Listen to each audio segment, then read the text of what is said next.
চাওক ইতিমধ্যে আজি অসমবঙ্গ সীমান্ত অঞ্চল ছাগলীয়াত যিটো আমাৰ বৰ্ডাৰ আছে এই বৰ্ডাৰৰ ওচৰতে আমাৰ স্থানীয় অজিত পাল ডাঙৰীয়া তাৰ ল'ৰা অমৰজিৎ পাল তেখেতক আমাৰ ছাগলীয়া আৰক্ষী চকীৰ এজন কনিষ্টেবল দীপংকৰ নামৰ এজন কনিষ্টেবল তেওঁৰ লগত সংগবংগ দুজন মানুহ আছিল। অতৰ্কিতভাৱে তেওঁৰ ঘৰৰ সন্মুখত যি মাৰিলে মাৰপিট কৰিলে তাৰ পিছত তেওঁক ছাগলীয়া আৰক্ষীৰ কিছুমান কনিষ্টেবলে যাই আনি থানা সন্মুখতে যি ইমান পিটিছে আমি তীব্ৰভাৱে ধুবুৰী জিলা আক্ৰমণৰ পৰা নিন্দা কৰিছো আৰু গৰিহণা জনাইছো। অনাগত দিনত এনেকুৱা পুলিচৰ যদি হিটলাৰী শাসন চলে আমি কিন্তু ক্ষান্ত নহওঁ। অনাগত দিনত এনেকুৱা আমাৰ মানুহৰ প্ৰতি যদি হেয় প্ৰতিপূৰ্ণ কৰি আমাৰ মানুহক যদি লাঠি চাৰ্জ কৰি যে হেয় প্ৰতিপূৰ্ণ কৰি বিচাৰিছে আমি গৰিহণা জনাইছো। আৰু অনতিপলমে আপোনাৰ নিউজ চেনেলৰ জৰিয়তে আমি ধুবুৰী জিলা আৰক্ষী অধীক্ষক মহোদয়ক অনুৰোধ জনাইছো এই দীপংকৰ নামৰ যিজন ল'ৰা আছে তেওঁক অতি সোনকালে 24 ঘণ্টাৰ ভিতৰত ইয়াৰ পৰা ছাছপেণ্ড কৰিব লাগে, নহলে আমি অনাগত দিনত গণতান্ত্ৰিকভাৱে ৰাইজৰ সহযোগত পথ অৱৰোধৰ দৰে কাৰ্যসূচী হাতত ল'ব আমি বাধ্য হ'ম। দীপংকৰ আমি নাজানো কিমান দিন হৈছে, তেওঁ আমাৰ ছাগলীয়া আৰক্ষী চকীৰ এজন কনিষ্টেবল। তেওঁৰ হিটলাৰী শাসন, তেওঁৰ যে অনুশাসন যে আমাৰ মানুহক যে বৰ্বৰভাৱে আক্ৰমণ কৰিছে আমি তীব্ৰভাৱে নিন্দা জনাইছো।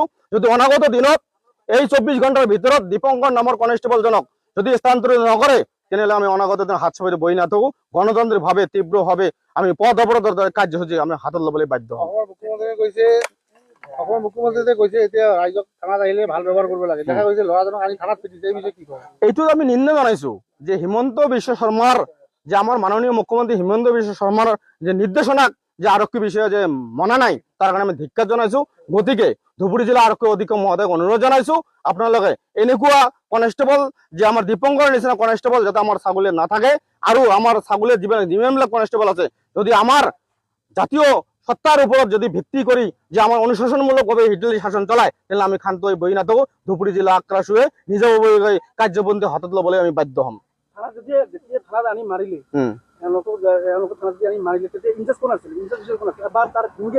তেতিয়া ইনচাৰ্জ কোনে আছিল নাজানো। আমি আমাৰ অসমৰ সীমান্ত পশ্চিম ছাগলীয়া বেছি স্কুলত এটা আমাৰ বিশু অনুষ্ঠান আছিল, আমি বিশু অনুষ্ঠানত তেতিয়া আমি খোলা সভাত উপস্থিত আছিলো।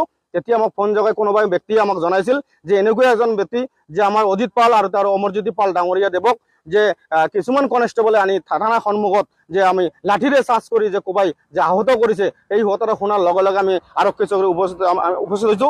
উপস্থিত হোৱাৰ লগে লগে আমাৰ ইয়াত ইনচাৰ্জ বৰ্তমান আছিল শৈলেন সূত্ৰধৰ আৰু দেৱনাথ নামৰ এজন ছাৰ আছিল, তেখেতক আমি অৱগত কৰিছো যে এনেকুৱা ঘটনা হৈছে নেকি। তেওঁলোকে অস্বীকাৰ কৰিছে যে কোনো ধৰণৰ ঘটনা হোৱা নাই, কিন্তু আমি প্ৰত্যক্ষভাৱে আমি জানিছো ইয়াত যদি আপোনালোকে CCTV চেক কৰিব বিচাৰে তেনেহ'লে দীপংকৰ নামৰ ল'ৰাজন যে থানা সন্মুখত যে আমাৰ এই অজিত পাল আৰু অমৰজ্যোতি পালক যে মাৰিছে এইটো ধ্ৰুৱ সত্য।